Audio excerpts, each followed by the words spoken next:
I want to welcome everyone. So we want to thank the organizers of the event, Workplace Women, for this very laudable initiative. This should be the 6th or the 7th week that we have gone on these very, very crucial conversations that we need to have as stakeholders in our country, Nigeria.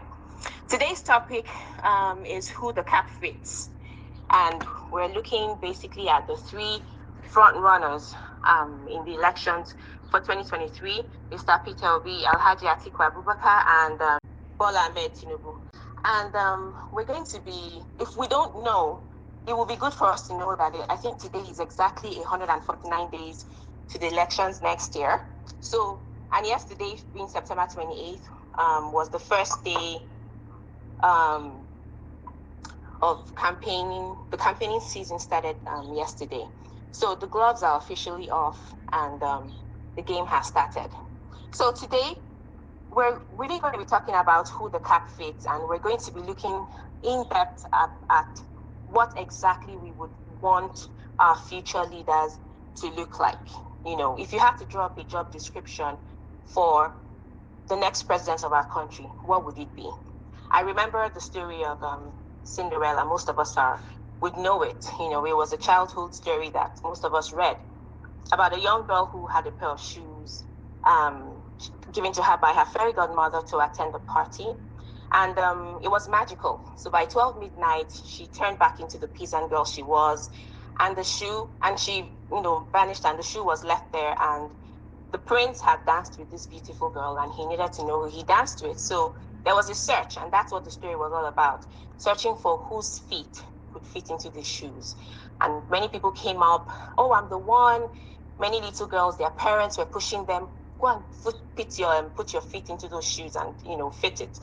And everybody tried, and nobody could fit into those shoes until Cinderella showed up. And she put her leg in that shoe, and it fit her like a glove. And she got her Prince Charming. Nigeria is looking for its Prince Charming now. We're at a crossroads in our country.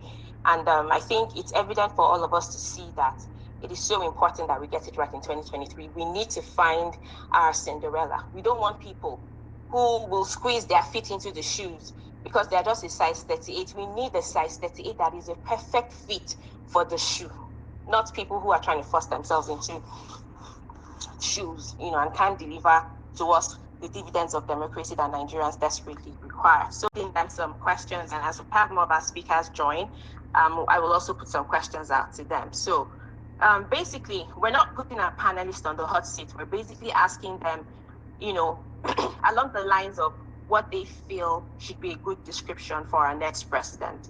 I'm looking at, for example, something like the rule of law in Nigeria, because the state of the country from inception till date has been one where impunity is the order of the day. So we have laws, people break those laws recklessly, and that is one of the things that has led us into the mess that we are in today. So my question for Aya actually was something that had to do with the education sector, because basically what we were looking at were, in the job description we're drawing up for our president, there were some key pointers we had. We wanted to look at the rule of law. We wanted to look at the economy. We wanted to look at the educational sector. We wanted to look at the health sector. We also wanted to look at, amongst all of the candidates, who was able to bring people together, and is who they speaking a message that is bringing Nigerians and unifying us rather than, driving us across our fault lines. So, Ayo, my question to you actually would have been more about what you want to see. I understand that you're an educationist and you've done lots of work in the public education space. I also know that you're a Mandela Washington Fellow. I want to know what you think about the educational sector in Nigeria. I will just say that according to the UNESCO report in August of 2022, they say that out of the 244 million children globally who are out of school, Nigeria contributes 20 million out of that number. So we have 20 million out of school children in Nigeria, And then we also have the issue of ASU that has been on since even when we attended university. What do you think you would want to see in anyone who's going to be contesting the election next year? What kind of plans do you want to hear? Looking at the cost of education and even the value we are claiming to have, and with the expectations that the entire country is looking forward to, I think looking at education holistically, we need to consider the input of the primary education, which is universal by the context of policy. We start from free education for all. That is basic 9 from primary 1 to JSS 3. And we have to look into what the senior school in that cluster is talking about, and before we now move on to the tertiary education. But in all of this, yes, over time we've been clamoring for state of emergencies in education, by which so many governments at all levels have been pushing for.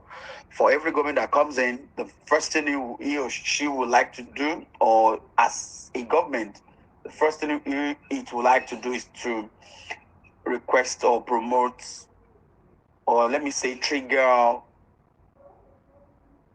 emergency, this kind of the state of emergency narrative. But along the line, you get to see that there is a mix of political undertone and what the reality is all about. And I keep saying it, that I've been saying it elsewhere, that not until when we have politics out of our education system, we'll continue to move in circles. I think it's important for us to look into what education is all about in other scener climes. I'm sorry to use the word because that particular narrative is always, I wouldn't want to call it kind of antagonist or resistance to the belief of the generic ones here. Why do we still keep saying sinner climbs? What is happening there that is not happening here? Of course, a lot is happening every day, let me say day in, day out.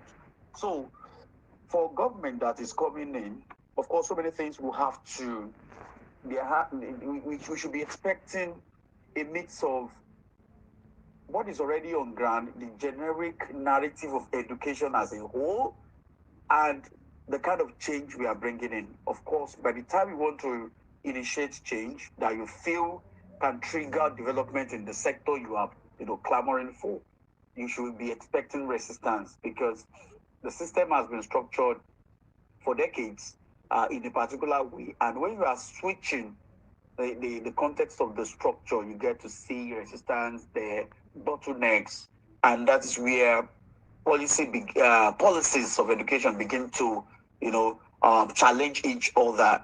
Just like Nigerian Constitution, in one section you see a section that supports a cause, and when you flip over other sections, you see that the other that is challenging the previous. So that is the state of education also.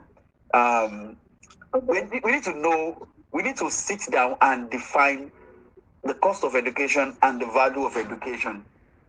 And when we decide on the cost of education, it boils down on, or let me pick the latter. When we talk of value of education, it boils down on what we chunk out from the primary sector to the tertiary sector of education, in the name of whether it's free or it is subsidized. Thank you for those contributions, and I just wanted to hold your thoughts there.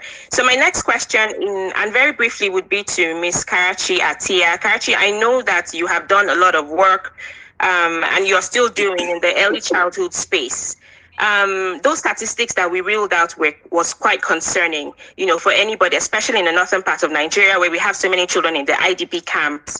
And Ayo was saying that we need a mix of what is already on ground. We need to consider the cost of education, the value of education, and then whatever new ideas that a new government is going to be bringing in. Now, from your own perspective, what would you want to see?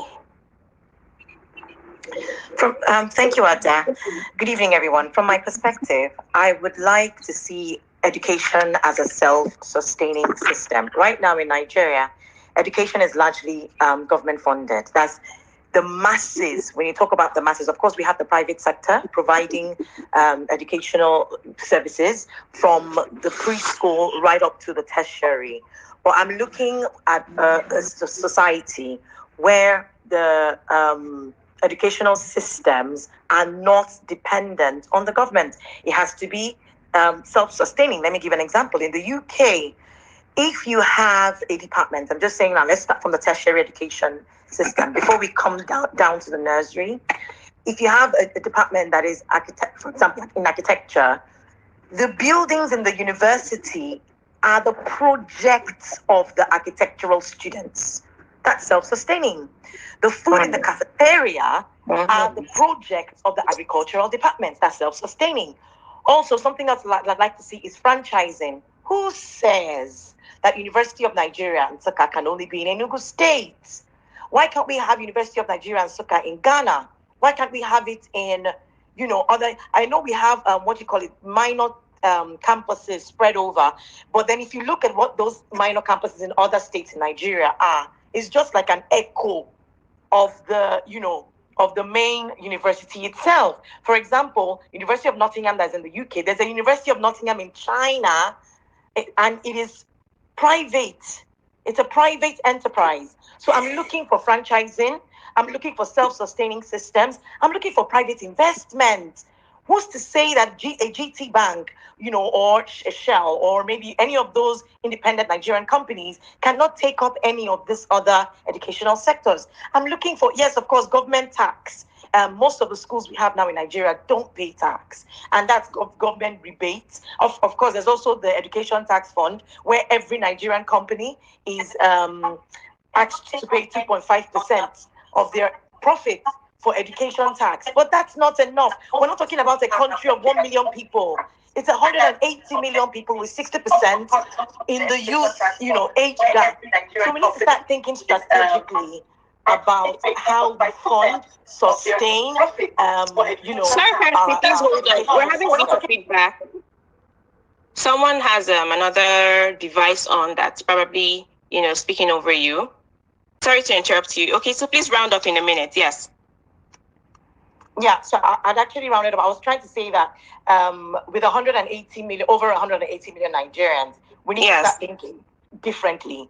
What is obviously, that's why we have the strike. What we have run so far is not working.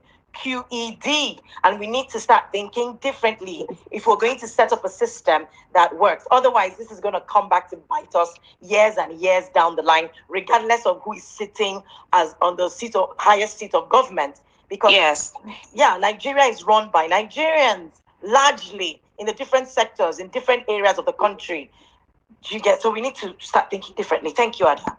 Thank you very much, Karachi. Those are very brilliant submissions also. I do like the points you made about us seeing our education as a self-sustaining organism, I will call that, and that we should be, and we're looking for an educational system that's less dependent on the government. You also talked about franchising of the education and also private sector investment, and that would actually lead me into conversations around the economy. But I would want to say here that from the little that I know about the candidates, I know that one candidate in particular has repeatedly said that government has no business in education. I think I will credit that statement to Mr. Peter Obi.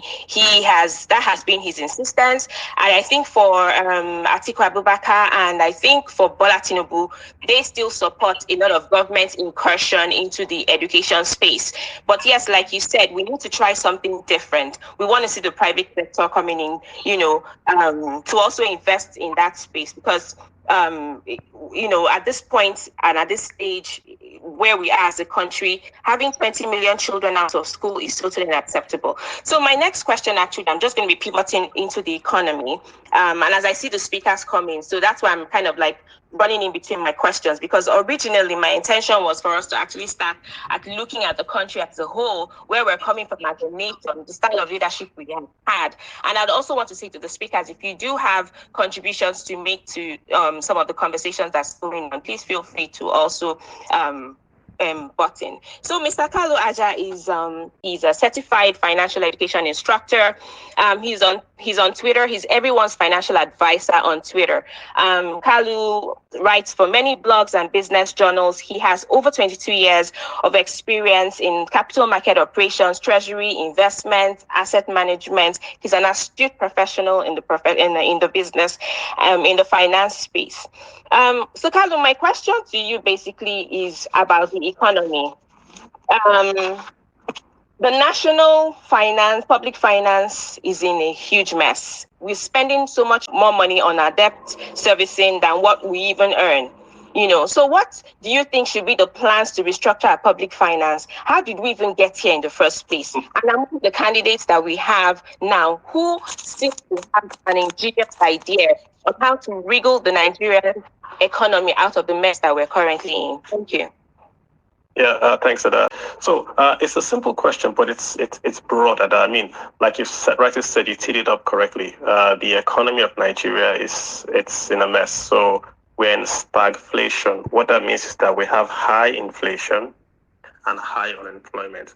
But the greatest threat we have is that from the federal government's own figures, as at half year 2022, so January till June 2022, the revenues that were raised by the government cannot service the debt. It's not paid on the debt. It can't service the debt. So we're borrowing money to pay interest on borrowed loans. Then we borrow to pay salaries and build roads and all that. So technically, we don't have an economy, technically, because we have no revenues. Why don't we have revenues? Because we're no longer exporting crude oil in the volumes we should export it. Why aren't we exporting in those volumes? Because someone is breaking the pipelines and stealing the oil and the government hasn't stopped it. That's a summary of the problem. So what's the solution? So the solution really is that we have an election coming up, right? And we have three candidates. We have Bola Tinubu, we have Peter Obi, and we have Atiku Abubakar. So you have to understand what they want to do and what the problem with the economy is to then see who's going to be the best guy to run it. Nigeria's problem, right? It's one, spending, wasteful spending, and two, business confidence. If you drill that down, the problem we have is inflation, a high exchange rate, and very, very low productivity of the Nigerian industries. So high inflation, high interest, high exchange rates, and the Nigerian companies don't produce. Okay, so I was making the point about the three problems Nigeria has. So number one is the inflation rate. You cannot invest in an economy with a high inflation rate. It's impossible. Number two is the exchange rate. It's too high, so you can't import because you can't make a profit. Number three, it costs too much to produce in Nigeria because there's no power, there's no infrastructure. Those are the three problems you have. The first two problems, exchange rate and inflation rate, can be fixed in 90 days. Yes, guys, 90 days. If you have a new president coming, you do one or two policies, you can fix the inflation rate and you can fix the exchange rate in about 90 days. The infrastructure one, you have to build it out. So that's going to take time. So let's go to how you fix inflation. You just change the policy, right? Inflation in Nigeria is caused by food being expensive. That's really it. Food is 60% of the average Nigerian's budget. Food right now is expensive because of insecurity in the north, but you can import food temporarily. So you can do a policy to import a lot of food just for 3 months. That food comes in, it drops prices in Nigeria. So you can fix inflation, right, by importing tons of food, temporary imports of food for say 3 months. You can do that real quick and you can get inflation rate down. You can also fix the exchange rate by confidence. So a new president comes in, he takes away the capital controls that the central bank has made. That means that you can't export or import dollars into Nigeria unless the central bank gives you permission to. That's a policy called capital controls by the central bank. If you take that away, that means Nigerians can inflow dollars into Nigeria at any price. That means the exchange rate will no longer be 435, it would be floating. So it will go up, then it will come down. Those two rates, you can do those two things, inflation, exchange rate, you can get done in 90 days by simply changing the policy. Infrastructure, you start to build. So the question is, which among these three guys can do it? Remember, what we talked about is confidence. That's what I said, is confidence. Who do Nigerians believe, if it comes to office today, can tell Nigerians, I'm going to remove capital controls, I'm going to make your cost go up for 1 month, but after 1 month, your cost will come down. That's why it's a business confidence question. Tinubu is a progressive. He's on the left. That means that they are going to tax and spend. So if you're in America, Tinubu will be a Democrat. He's going to tax you, then spend. So if you want your taxes to go up, then they spend on infrastructure and retain subsidies. That's who you should vote for. The Labour Party or Peter Obi is speaking of consumption to production. So he wants to create wealth, then tax you. So you hear him saying you can't tax poor people. He wants to liberalize the economy, allow you get wealth in a liberalized economy, then he will tax you to get the wealth to fix the economy. Atiku is more of a centrist, i.e. PDP. So what he wants to do is to make things better. So he's going to say, right now we're taxing you, but we're losing money through subsidies. So I will remove subsidies and I'll try to run the economy better. So you have Tinubu on the far left, you have Peter Obi on the far right in terms of economic policy, and Atiku more like in the center. But it's a question of business confidence.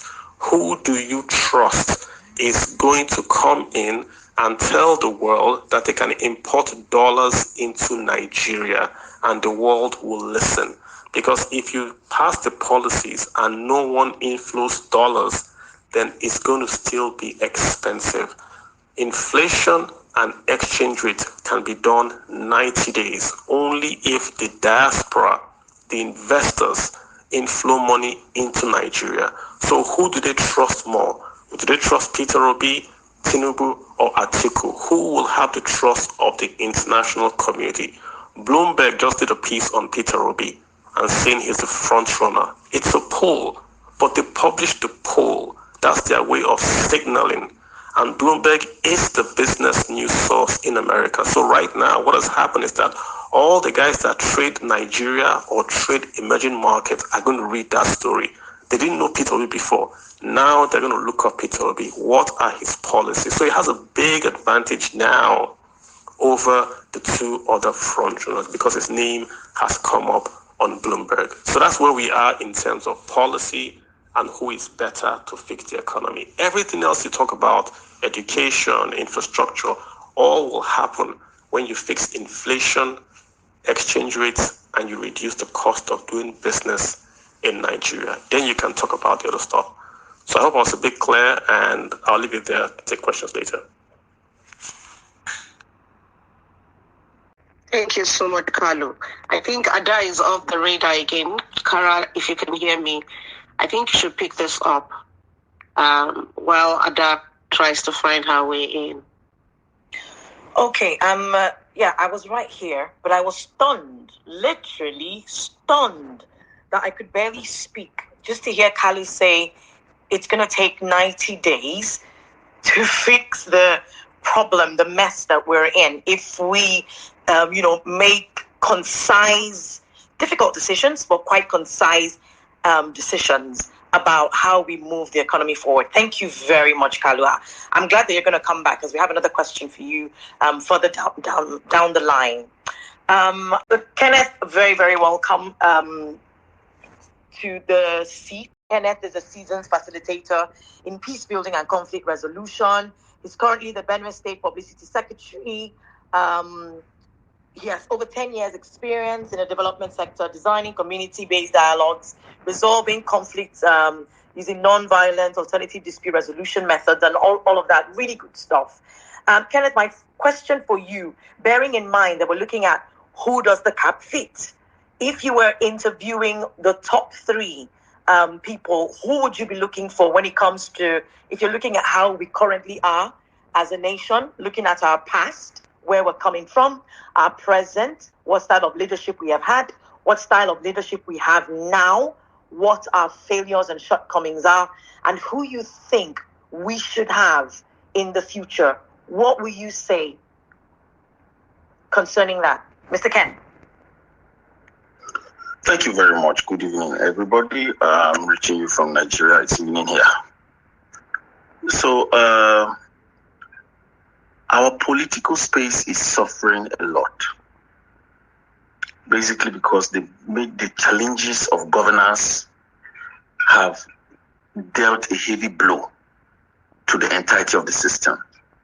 Whatever it is that suffers, that suffering is translated into the political system.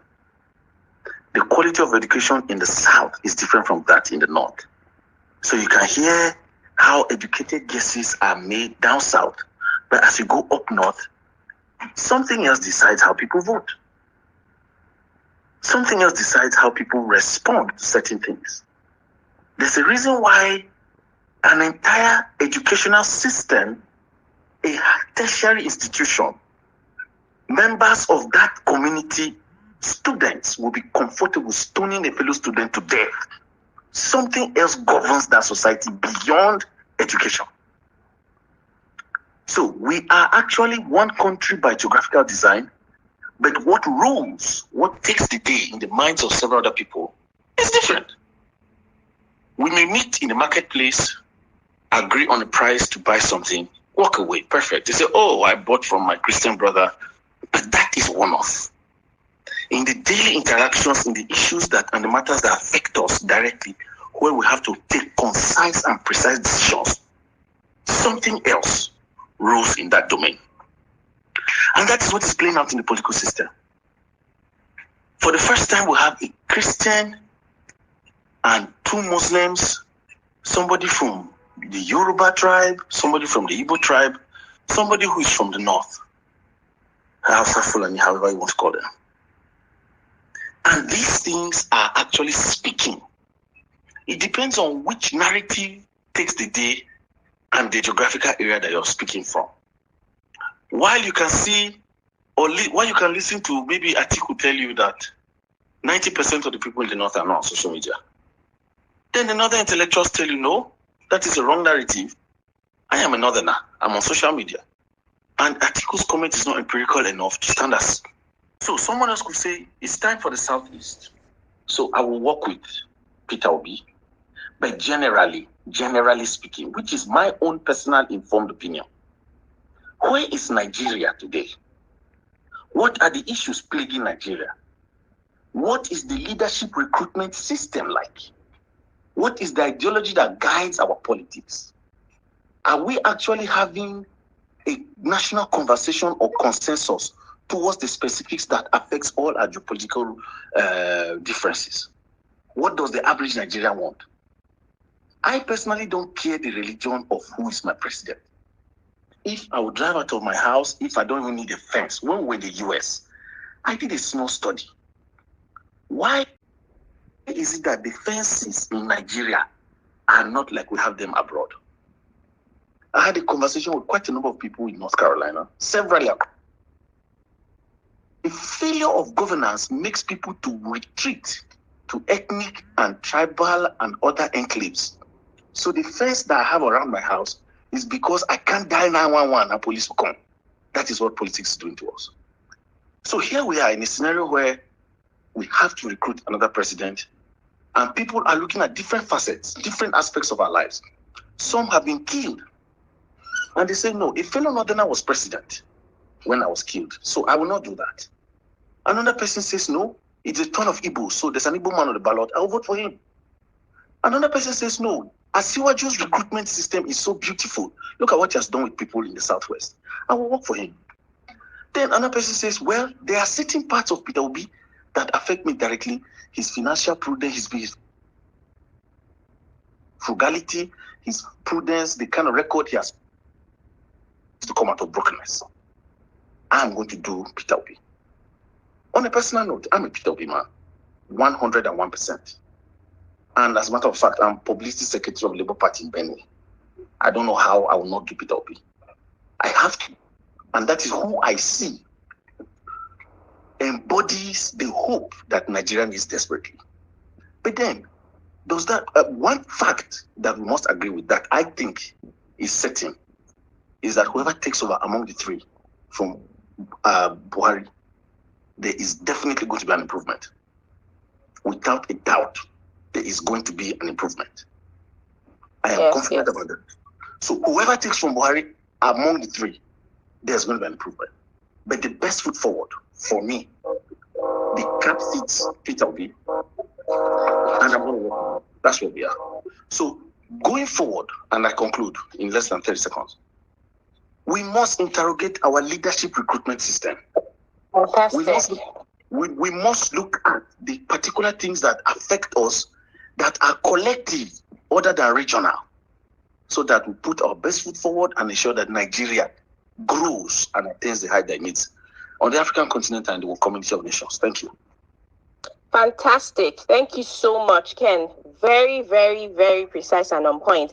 And in fact, one of the things you said actually ties into one of the slogans of the Workplace Women, one of our fundamental beliefs, that competence has no gender. We always go back to our tribal leanings. That's a very brilliant point you made. We go back to our tribal leanings when there is incompetence at the center. That's when we remember. I mean, nobody really cares at the end of the day where the leader comes from. It is competence that we're looking for. And when there's good governance, people stop running into their tribal leanings for comfort. Fantastic points that you raised. I also like the fact that you raised very salient questions about our national identity. What is it that rallies Nigerians around? What is our style of leadership recruitment? You said, what does the average Nigerian want? And if we go to different parts of the country, people are saying different things. We need something to unify us. And I do agree with you that of all the three candidates, the person who this is my personal opinion, it's not the opinion of Workplace Women, that has been speaking to these fault lines and has had a more collaborative approach and a very unifying message actually is the candidate of the Labour Party. He's asked silent questions like, show me where a Fulani person can go and buy bread for XYZ amount that is cheap.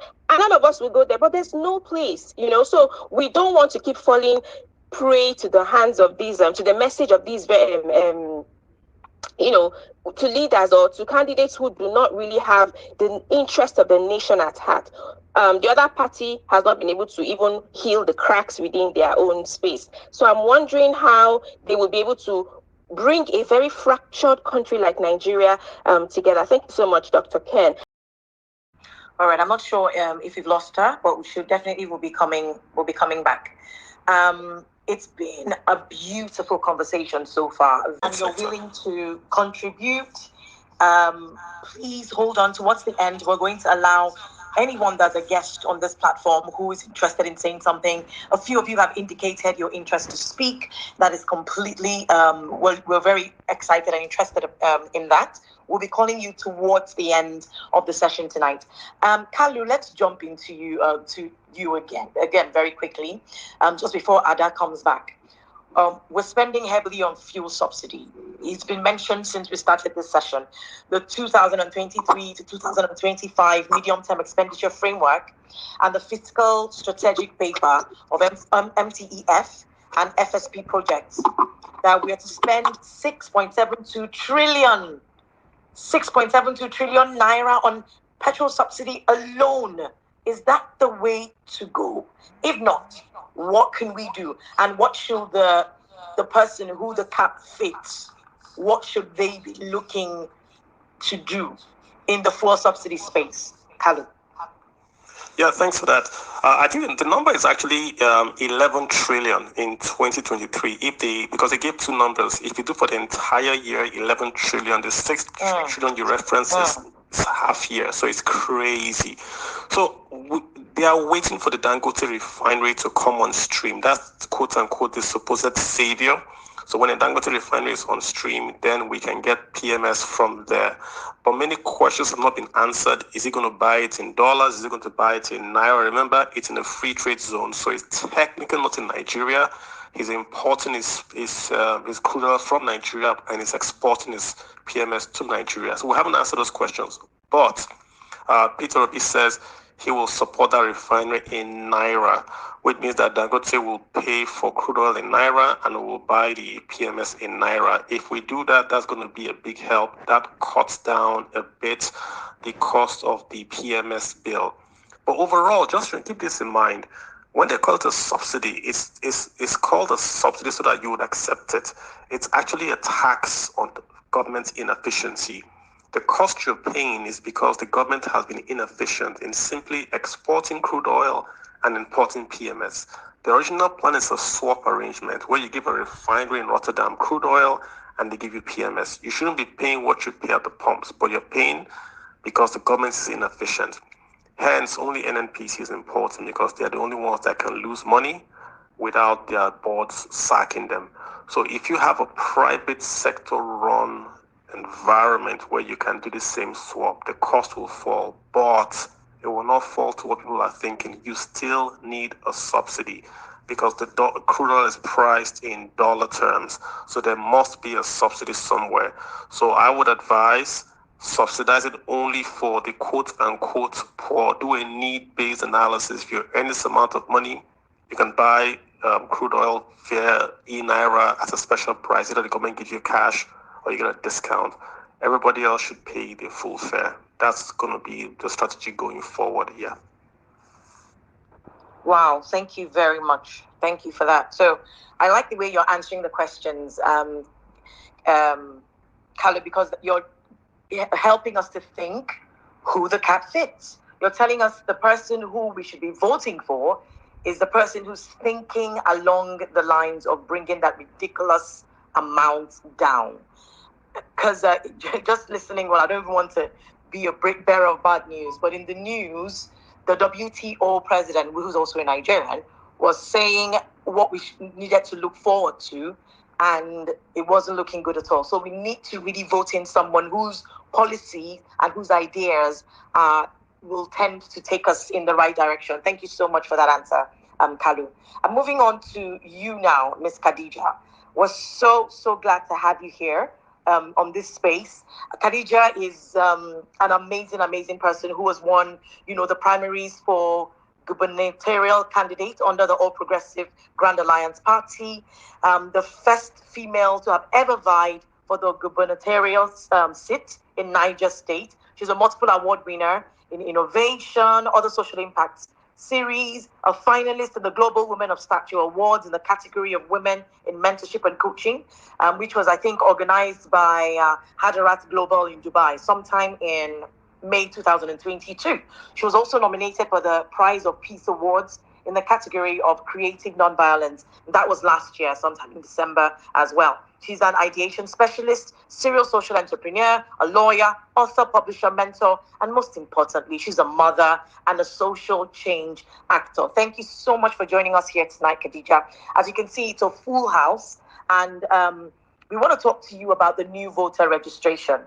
There has been over 40% increase in new voter registration. How can we ensure that these new voters come out and are effective participants in the 2023 political and electoral processes? How can that happen if we're hoping to vote in the right person? Good evening, everyone. Thank you for inviting me. Good evening. It's been a very, very, very interesting conversation. And one of the things I'll mention quickly is that there's a deep yearning from the populace for sincere good governance. And if we want the people, if we want to maybe overcome the issue of apathy, because I think that's what you're talking about, I think that we have to do more voters education. We need to go into the grassroots. We need to engage more youth and even women, because mostly the women and the youth are the ones. I'll give you are the ones that mostly vote. So people say that the youth don't vote, but I see that that's going to change in 2023, because I'll give you an example. In 2019, in Niger State, some of the needs assessment and the SWOT analysis we're able to put together, and the researches we've done is, in 2019, there are about 2.3 million voters in Niger, registered voters in Niger State.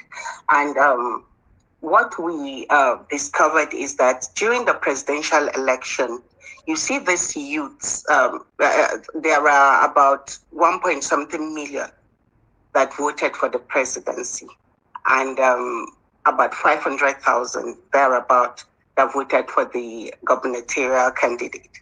And so the governor was elected in with just about 500 or thereabout above numbers. So what we did was we found out what was the problem.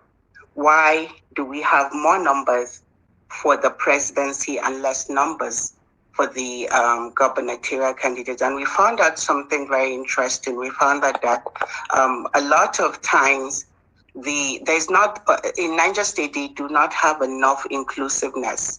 They do not have diversity in the present cabinet and maybe the cabinets before this ones.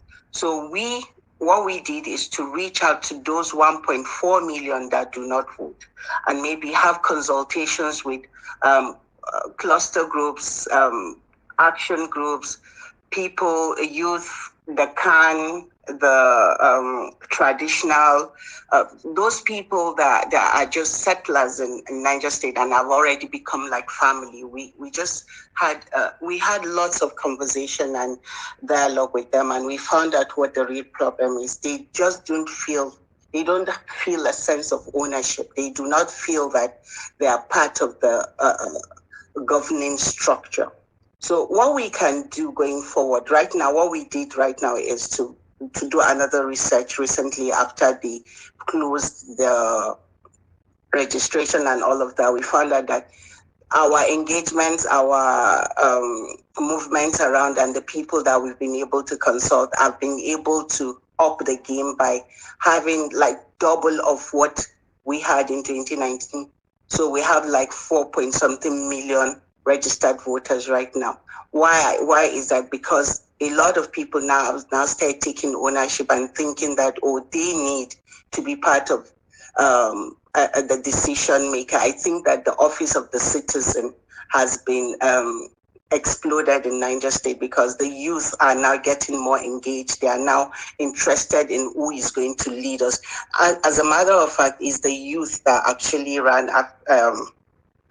pushed me to be part of the candidacy, and they encouraged me to be part of it. So basically, what am I saying? More engagement, more awareness is needed for people to take ownership and know that this problem is not a problem of maybe some members of the society. This problem is our collective problem. And one of the things that I tell people a lot of times is we have been laid back. We've been laid back about politics in Nigeria. We keep saying that, okay, I'll give you an analogy. You sit down and you say that, you are an intellectual, you are this fantastic, knowledgeable person, but you feel that politics is too dirty for you to stoop low to be part of it. So what you're saying inadvertently is that you're saying that, okay, this is the drive, this is the wheel of my life. You, who is a politician, who I think that is below standard, who I think that does not have the knowledge and everything, should be at the driving seat of my life. And me, because I think that I'm an intellectual, I'm much more exposed, and politics is not my business. I giving somebody else who I know does not have the capacity, the competence, and the character to drive the wheel of my life. I gave him the driver's seat.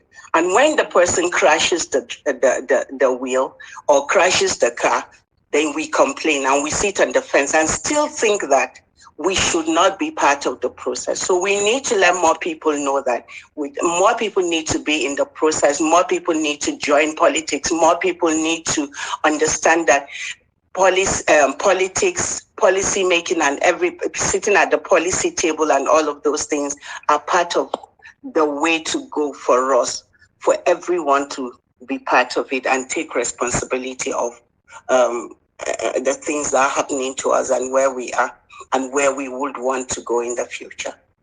Thank you. Thank you very, very much. Very many profound things you've just said there. And I love how you ended it, how you tied it up in the fact that everyone has to become responsible. You talked about how you started with saying the populace desires a sincere good governance and how we need more voters' education for over the 4 million registered voters. And if we're going to get that done, everyone has to take responsibility. You have to take responsibility for voters' education, talking to people around you, why it's important to get your card and all of that. You also have to take responsibility for the fact that you need to vote the right person in, and not just because your candidate is from your own geographical location, kind of like what was being said at the beginning. I think it was by I can't remember who said it exactly now. But one of the speakers tonight talked about how the North votes differently from the South. So we can't be voting tribe here. These issues are too important for us to be voting that. So now I'm going to move on to the medical sector. Oh my goodness, this is the sector.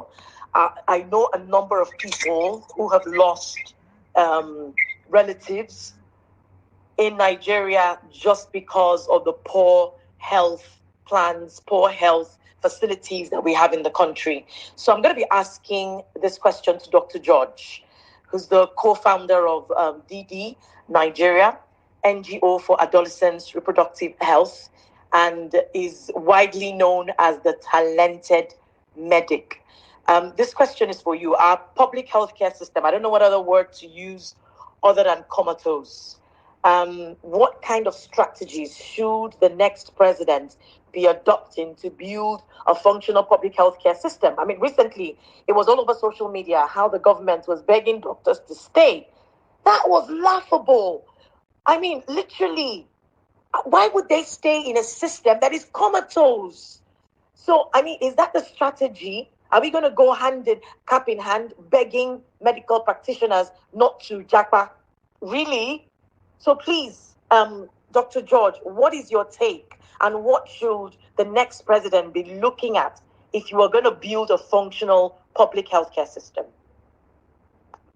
Right, Kara. I think George, I don't think he's been granted speaker rights. I can see he's been granted speaker rights. You Mr. can George? see him. Yeah, I'm here. Hello. Yes. George, can you hear us? All right, Yes. Go on, George. Thank you. Good evening. My name is Dr. George, and honestly, I'm humbled to be part of the platform this evening. We're discussing quite very important topics that I just hope, I want to go past wishing that most of what we're discussing would get implemented, because a lot of these spaces happen, a lot of persons say really intelligent stuff, and almost nothing gets done.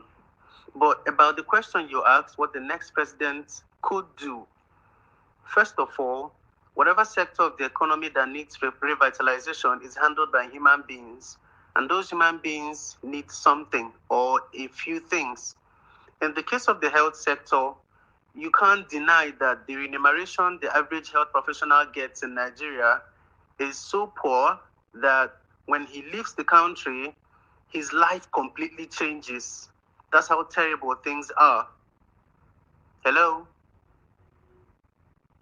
Yes, we can hear you loud and clear, Okay. Dr. George. So if someone goes through nursing school, medical school, or does laboratory science for whatsoever number of years in an educational system like Nigeria that really, really holds you to the neck until the very day you leave with your certificate, and then they get into the public health sector only to be stifled with salary decrease, salary denial, salary delay.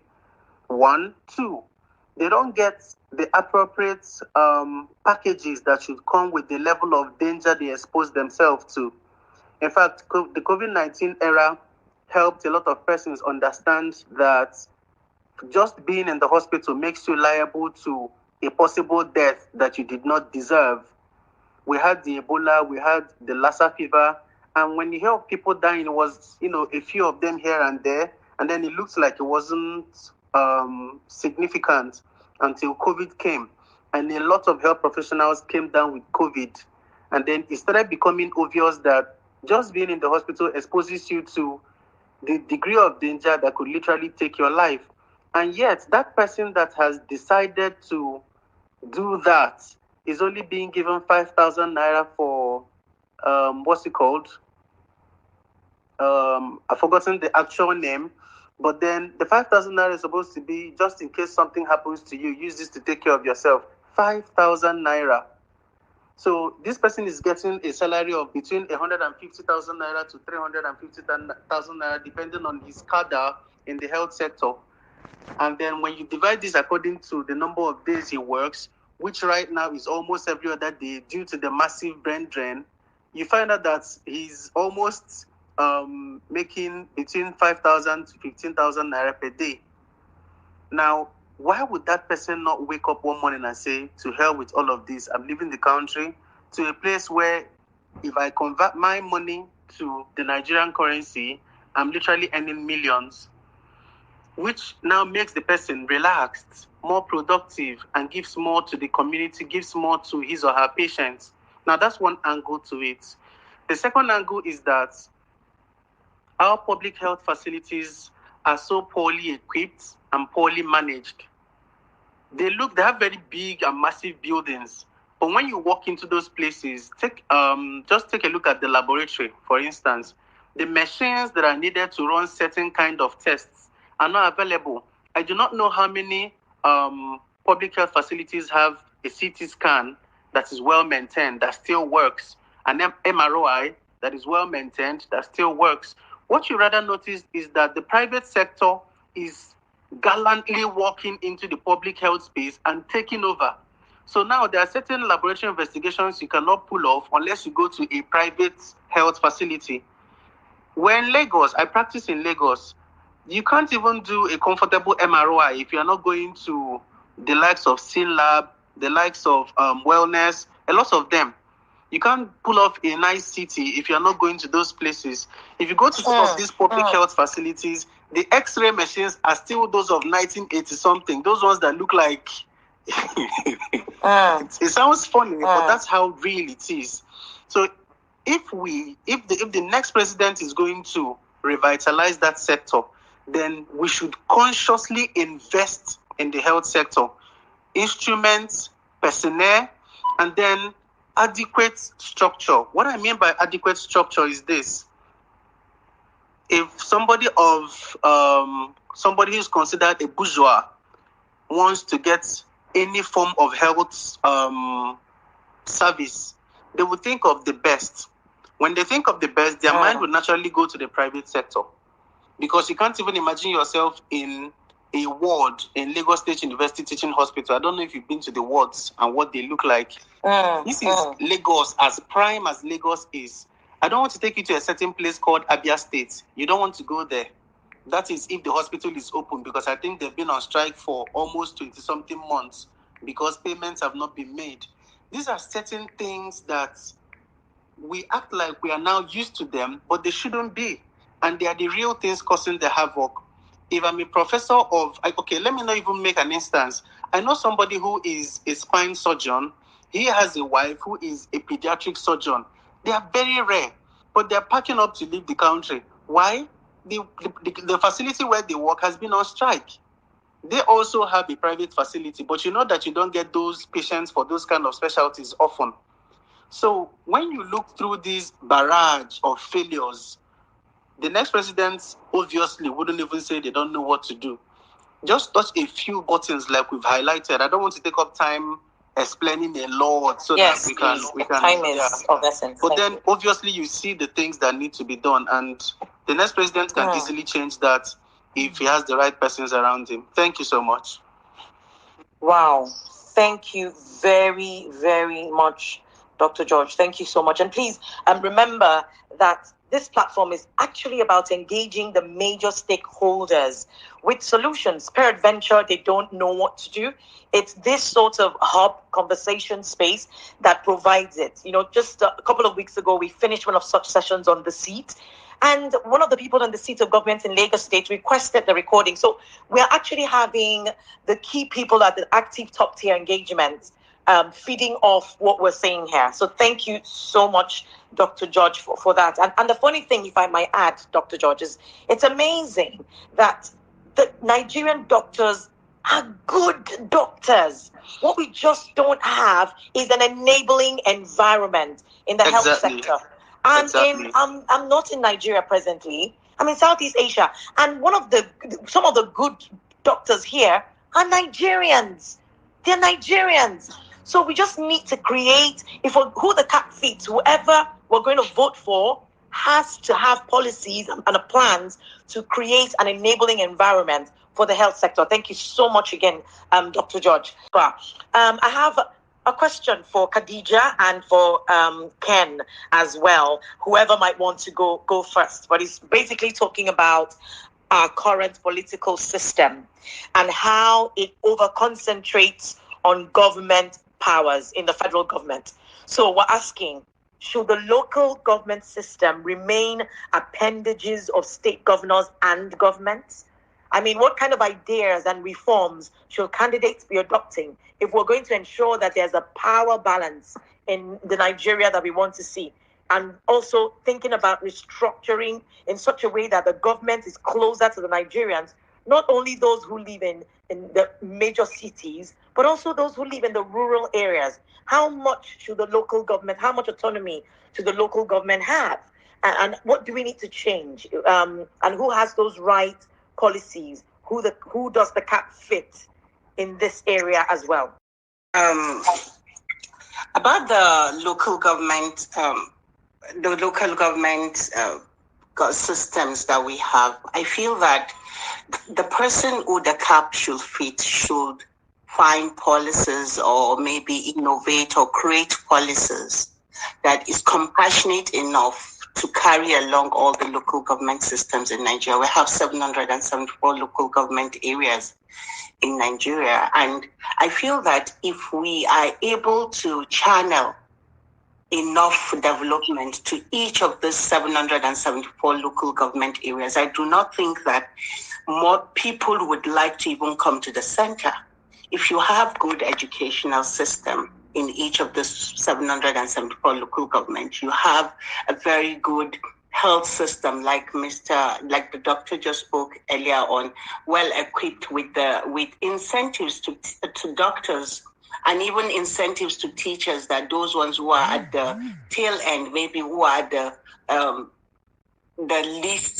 places that a lot of people do not want to go to, are giving more incentives and welfare packages. I feel that development definitely just emerge from those places, and if you're able to make sure that you give the local government system enough autonomy to run their own system. I even make them compete against each other and say that make your local government, a commercial hub, and let's see who wins this or who wins that, and then let's see how much you're able to contribute to the GDP of that community. And then you see how things are going to pick up. For me, I think that what has happened in China, that everybody is talking about China, is that they channel a lot of energy into setting up a very vibrant and prosperous family system. Each family, for example, if you have a pen, one family is taking care of the top of the pen. Somebody is taking care of, one family is producing the down part of the pen, or the body of the pen, or inside of the ink bottle or the ink. And then one family is the one that is supposed to assemble everything together and send it to another family, is taking it to every other places for maybe export and all of that. When you engage family systems to be prosperous. I think that would go a long way in curbing and destroying the poverty system that we have in Nigeria. Thank you. And about the cap fits, there's this question I asked earlier. I just want to run through that I asked earlier on. I think it was Ken that mentioned it. Someone mentioned that we must interrogate our leadership recruitment system.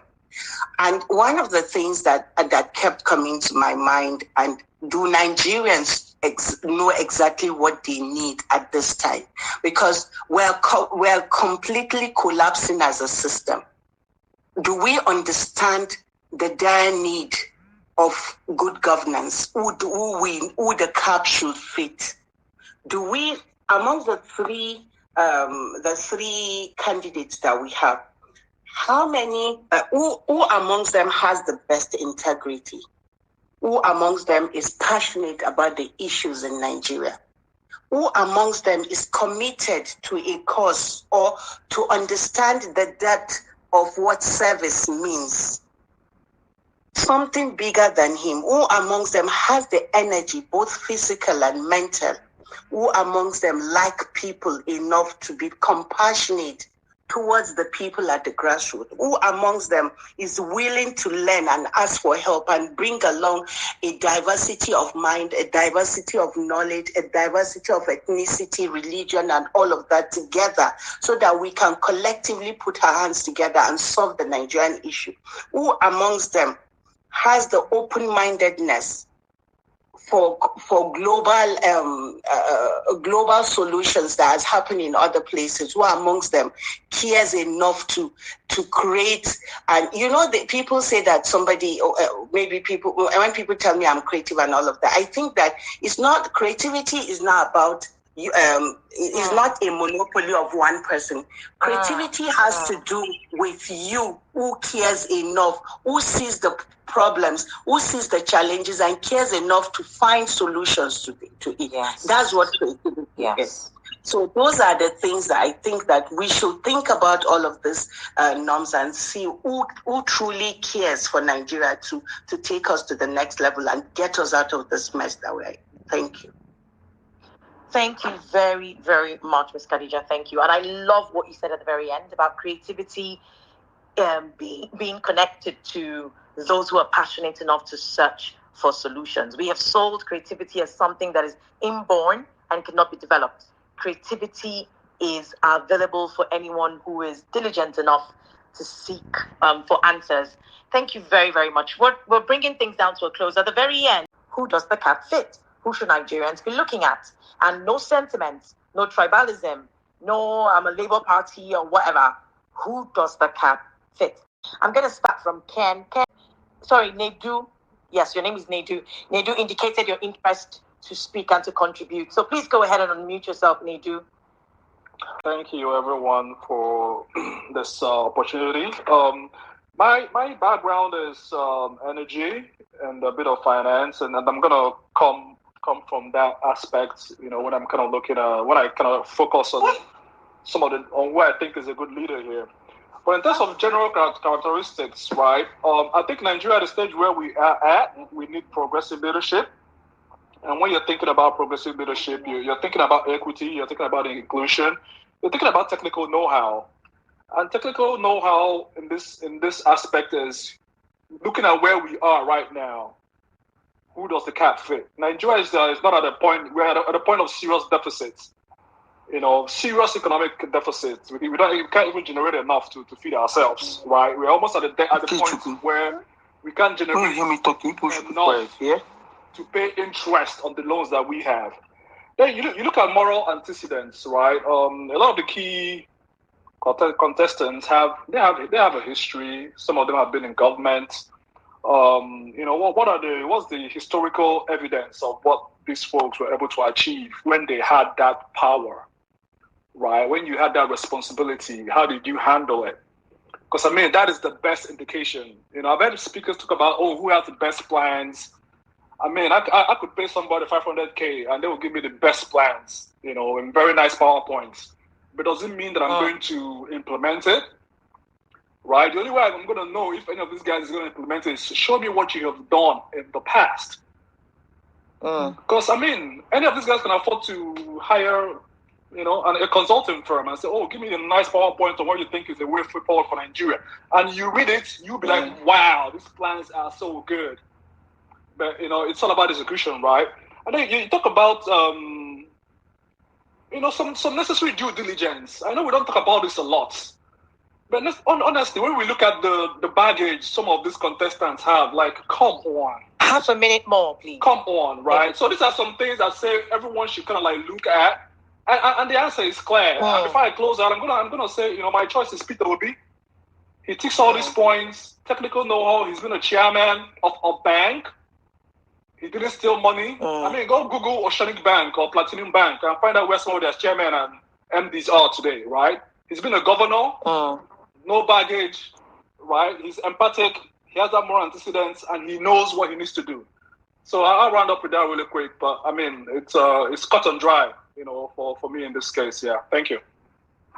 Thank you very much, Nedu. Thank you so much for sharing. And a very good point you've made there. We need to look at the track record. I'm going to quickly allow another person who's indicated an interest to speak from our guests here tonight, even though not originally on the panel. Fine. Yeah. Yeah. Good evening, everyone. Good evening. All right. So I'll go straight to the point. I was listening to Elon Musk one time like that, and then he was asked what are the criteria he looks at before recruiting someone, and he mentioned excellent fundamental achievement, excellent past fundamental achievement of the person, then the evidences that that person actually carried out that achievement. Like these are the two basic things he looks at before engaging somebody.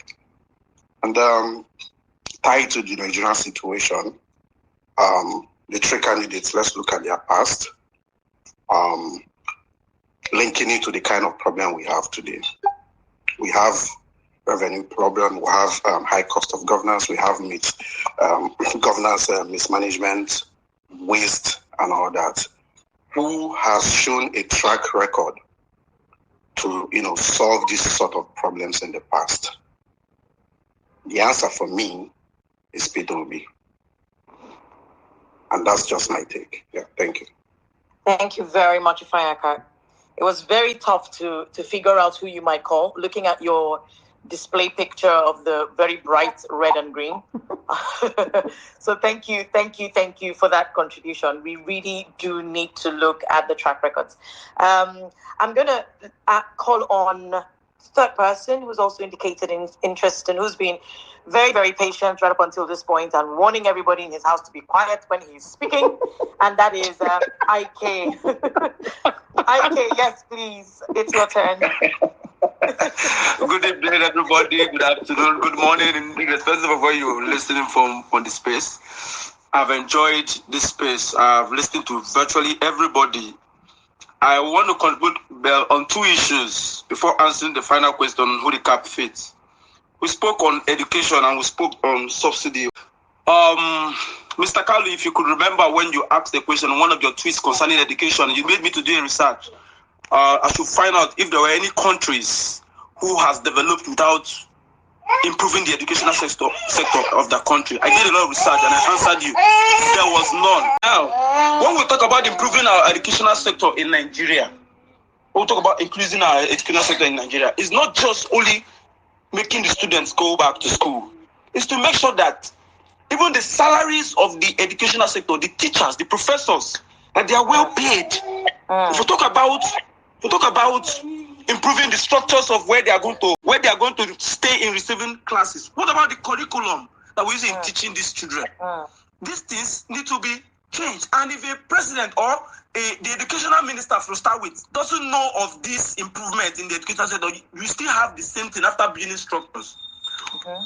Peter Obi is someone that did a lot when he was Anambra State governor, investing government state funds in education. putting structures from governor straight to the principal. He changed a lot of things when it comes to educational sector in Anambra State. And this is exactly what Nigeria, the entire state of this country, is going to enjoy. He's going to be coming direct to each schools, whether private, whether government, whether state school. He's going to be investing government funds there. Where is he going to get these funds? Nigeria, there is money. By the special grace of God, I work with the Nigerian Navy. I have a lot of experience when it comes to crude. Nigeria is in hell, right? We have a lot of money. There is money. We are losing it day by day by these same people in government offices. And it must stop. If you don't know, then it continues. The person of Mr. Peter Obi knows exactly this problem. If there's a problem he doesn't know, then it becomes difficult, then he can't solve it. He knows these things. And if he's there, he's not going to start appointing maybe his relative or his tribe. He's just going to appoint people he knows that are sound enough not to fraudulent Nigerians of this income coming to the country. He has also exposed again how he's going to help this importation of fuel or the subsidy or whatever. No, he said he's going to bring out people in the creek. These are people doing illegal refinery. We know them, we see them, is it the Navy? They know these people. He says he's going to invest in this human capital. Give them money, give them assistance on what they need to start producing fuel. Everything must not be Dangote. Now they are waiting for Dangote, they are waiting for human. You have to invest in people. There are people who want to do these things. There are people we see, go to the creeks, you see them doing these things illegally. What you need to do is invest in them, and there's money. Invest in these people, give them materials, they will start pumping fuel. This one can bring social capacity, this one can bring social capacity. Before you know, you start delivering the same fuel that people are importing today. Even that is going to import fuel. Okay? Given it's going to import fuel again to us. It's not going to help any issue. There is no electricity power to power every plant, even the refinery. There's no power to power anything. It's going to use gas. Definitely it's going to become expensive for every Nigerian, even if it's producing it. It's going to be definitely expensive for Nigeria. There's no electricity. So when you see Peter Obi coming out with a resume telling you, I'm going to change this, I'm going to provide, make us to go to production. We need power, we need electricity, and he has already done the aftermath about that. Peter Obi is my candidate. Peter Obi is well prepared than Atiku or anybody, and it will be like it will happen within a blink of an eye.